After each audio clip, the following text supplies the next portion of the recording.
Hello, everybody. I realized that I was just on mute.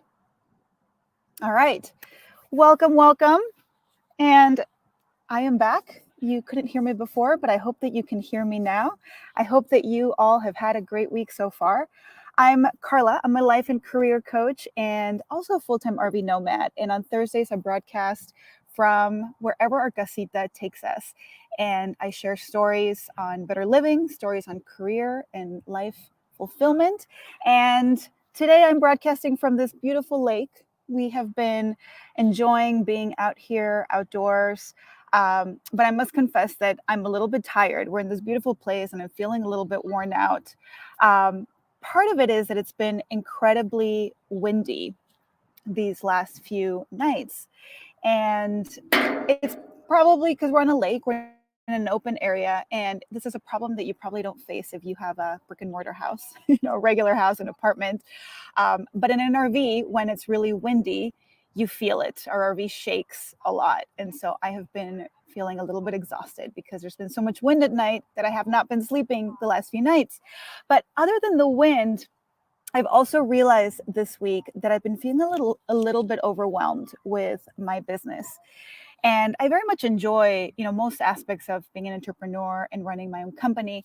And certainly I love coaching and I love coming here on Thursdays and I love meeting with my clients and all the things that go along with being a coach and entrepreneur.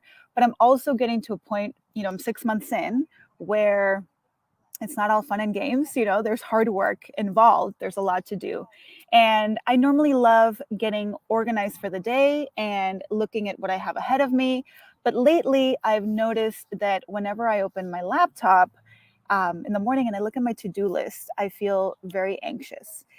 And so I decided to bring this to my coach, my own coach that I work with for myself yesterday.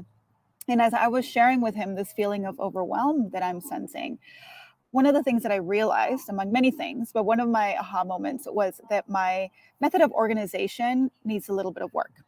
So that's what I've been working on today. How do I get organized in a way that takes away some of that overwhelm that I'm experiencing? And so I thought that I'd bring that topic here with you today, as well as a tool that I have been trying out that actually one of my clients introduced me to last week, in case you're also experiencing something similar, the sense of overwhelm. So I'll share with you that I've been using to-do lists on specifically using OneNote for more than 10 years. I used to be able to on my work laptop before I left corporate. I could see all my to-dos day by day by day, dating back to like 10 years before. It was quite amazing.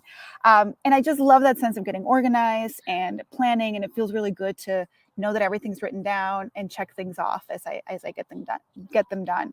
But I've been noticing a few downsides of my to-do list that I want to share with you in case you might notice those in your to-do list if you're one that uses to-do lists to get organized. And these downsides have been causing me stress. So for one, everything in my life has become a to-do, from things that have to do with work to things that I enjoy doing, like yoga, for example. And my rationale has been that if it's not on the list, it's not going to get done. Even if it's something that I enjoy, if it's not on the list, it's not going to get done. So that's one downside. And I've also, and what I've realized from that is that all the things that I love have become suddenly things that I have to do. They don't feel like things that I want to do. They feel like musts, right? So that's one downside. Hey, Steve Ryman. So good to see you and have you on. So that's one downside, right? Everything is on the list. There's no discernment there. The other downside is the way that I've organized my list. So for years, I've been organizing everything that I have to do in buckets and categories. So for example, I have a category for client work. I have a category for marketing, one for health, and so forth. But while the system has helped me have organization by the type of thing that I'm working on, what it hasn't helped me is in terms of the prioritization of it, right? Now suddenly everything is important. There's no weight across all of these different categories. So yesterday, when I was thinking about how to get better organized in a way that would decrease my overwhelm, I decided that, I was not going to throw away my to-do list method that has served me very well for many, many years. But at least I could find a way to organize my tasks and do it in a way that has more weight around importance and around timing, around when things need to get done, around urgency. So I found this tool. Like I said, one of my clients introduced me to it last week. So I was doing a lot of research on it and I started to use it. Maybe you've heard of it, maybe you haven't. It's called the Eisenhower Matrix. And the name of this matrix, of this tool, comes from President Eisenhower, who developed this method as a way to prioritize his daily tasks while in office. As you can imagine, I can't even imagine what it must be like to be president, the amount of things that are demanding your attention and your time. So he developed this tool as a way to really figure out what is truly urgent and what is truly important.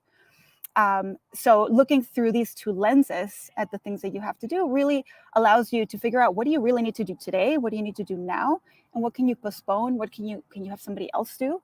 And what can you actually allow yourself to not do, which is pretty powerful. So I'm going to share my screen actually and show you how this matrix works.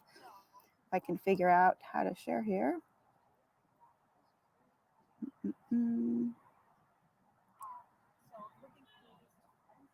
Okay. See if this works here.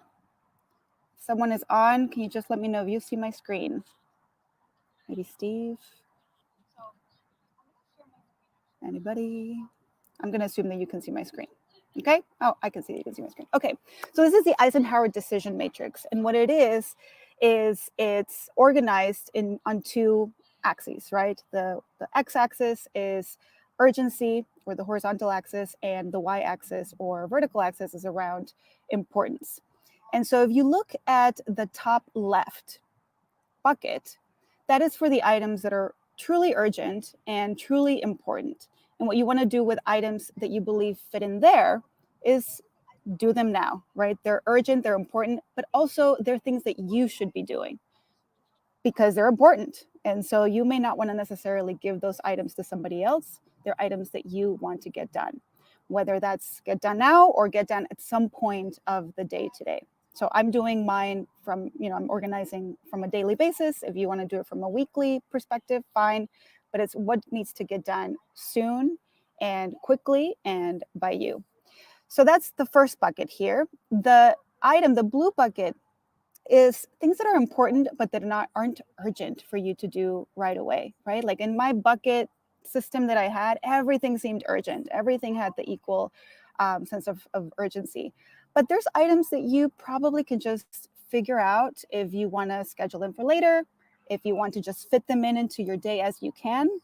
They're important. Yes, they have to get done, but they don't have to be done right away. So you get to decide, schedule a time to do it when it makes sense for you.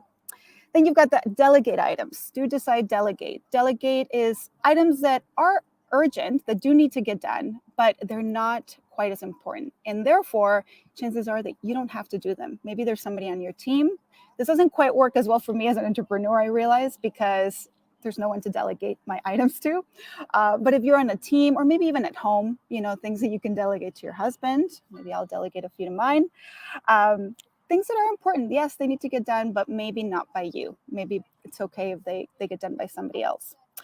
And the last bucket here on the bottom right is delete. And when I was using this tool, I felt very tempted to not put anything in this bucket. But it actually helps to look at your to-do list and be really discerning around, what are the things that I really don't need to do? I don't have to do all 16 items on my to-do list, really. Chances are they're not going to get done, all of them. So which are the ones that really, it's absolutely fine if you don't get them done. And feel free to put those on that list and have it on your list. And it feels really good to have these items that, hey, you have freedom to not have to do them. So that's how the matrix works. And I'm going to share this link with you all after the recording so you can look at it on your own. I do want to show you that there's actually a tool online that you can use to jot down your tasks if this matrix type layout works for you. I realized that this matrix layout didn't work necessarily for me because I use OneNote and I like to have everything in a list. So I also wanted to show you my to-do list. and how I use this matrix myself. So what I did is I took those 4 buckets and I just put them in a list format. So today I sat down this morning and I said, okay, what do I need to do first? What's urgent? What's important? What do I need to do? Then my second bucket was decide. And I decided that for me, this bucket was a good one to just have little things that I could incorporate throughout my day, things that are fun, things that maybe give me a mental break. So, for example, some training. I thought that, it's not urgent, doesn't have to be done right away, but I do want to do it. Maybe I'll just put it in throughout the day. And then delegate or postpone altogether, things that I thought I really had to do today, but maybe I don't have to do them. So these are items that I'll actually come back to tomorrow and be like, okay, what did I not do? And then delete. And you'll notice that I use a lot of the check boxes a lot, but for these delegate and delete items, I decided that I was just going to use bullets because I don't want to feel like I have to cross them off. That's the whole point. I don't have to. And this really helped me. I kid you not, I took my list yesterday had 16 items that I thought I had to do today. And when I sat down and I, I used this tool this morning, I took that list and there were only 6 things that I really, really had to do today. And so if I only do those 6 things today, I will feel good, right? So I found this tool pretty useful. I'm going to stop sharing my screen because I want to share just a few final tips with you on, let me go back here to my streaming. So thank you, Steve. Thanks for letting me know that you could see my screen. That's good. So I want to share a few things that I learned, just some tips to think about if you're deciding to implement this tool. And let me look at my notes before I forget what those were. Okay, so the first one is don't overwhelm your to-do list. I used to think as early as yesterday that I had to include everything on my list, right? And as I was researching this tool, I learned that 8 items is about a good amount of, is about a good number of items to have on each of your categories. For me, 8 still feels like a lot. 8 is a lot of different things, and especially if you're going to have 8 in each bucket. That's still a lot of items. So for me, probably 4 to 6 is going to feel a little bit more doable. So think about what number of items, especially for that to-do list, the one that, you have to get the things done no matter what. Think about what is a number that feels okay to you, that doesn't feel overwhelming to you, that feels realistic based on the day that you have ahead. So don't feel that you have to include absolutely everything. Think about what works for you. And as you're building your list, like really check yourself, is this really, really critical? The second thing is, speaking of critical, define what importance and what urgency means to you. What is important to me, how I define importance is going to be different than how you define importance. So I did that before I organized my list. I said, okay, what does importance even mean? So the way that I defined urgency first was that it must happen early today, number 1. And number 2, it must happen today at some point. That's how I defined urgency. And importance I defined as really how much are these to-dos connected to what I really value. So what I mean is, for me, what I really value is my family, my business, impact, right? Impact is really important to me, as well as freedom. And I'll tell you how that fits in just a second. So I created a list of basically questions. Is this important when it comes to my family? Does this have a direct impact on my health? Does this have a direct impact on my clients? Does it have a direct impact on my business? And so I'm creating this list to just check myself to be like, okay, are these items truly important? If they are, then they have to be tied to what I value.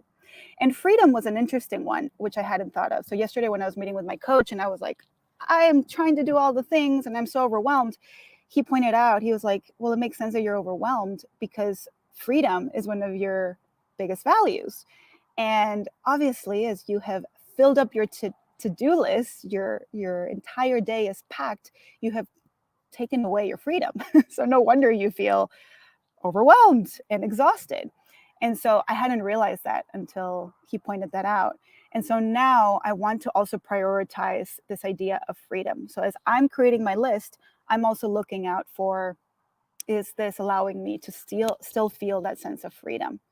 That doesn't mean that I'm not going to do anything, and that's what freedom means. It's more like, am I doing the things that allow me to feel balance, that allow me to still go out and take a walk and explore and take advantage of the reason that we have this lifestyle? So that's the second type. The second tip: define what importance and what urgency means to you. That is really important. And number 3, think about, does everything have to be on your list? So I'm not just talking about number, right? We talked about constraining the number, but also qualitatively look at all of the things that you had on your list. So I used to think that, like, for example, taking the dogs on a walk had to be on the list. I mentioned earlier, because if it's not on the list, it doesn't get done. That's not necessarily true. I mean, the dogs have to go out no matter what, but I enjoy taking the dogs on a walk. And so I have decided to keep that item off my list because I don't want it to feel like a constraint, like something that has to be done. I want to just allow myself some space to look forward to it, to feel free to go and do it when I feel like doing it in the morning. So think about that. So tips number 1, constrain your number. Really think about, like, what is it that's doable for you? How many does it feels right for you? Number 2, think about what urgency and importance mean to you. And number 3, does everything have to really be on the list? Probably not, especially the things that you enjoy, that bring you a sense of fulfillment, and maybe spending time with your family, whatever it is. So I hope that this is helpful. This tool, I already feel a sense of release from having something instead of just this equal weight list. Oh, cool. Yeah, that's exact matrix. It's interesting. There are different matrices. I had learned a different matrix at my company, but not this exact one. The one that I have used a lot is a value difficulty matrix. But even the value and the difficulty one don't get to the time element or the urgency element. And so this particular one, this Eisenhower, I think is really useful in really, like, thinking about your day to day, because time is of essence, right, in getting things done. So cool. I am glad to see you, Steve. Thank you for being on. I hope that this was helpful. I feel less overwhelmed. I hope that this helps you to feel the same way. I will see you next Thursday. Thank you so much for joining me. Have a great rest of your week. Bye.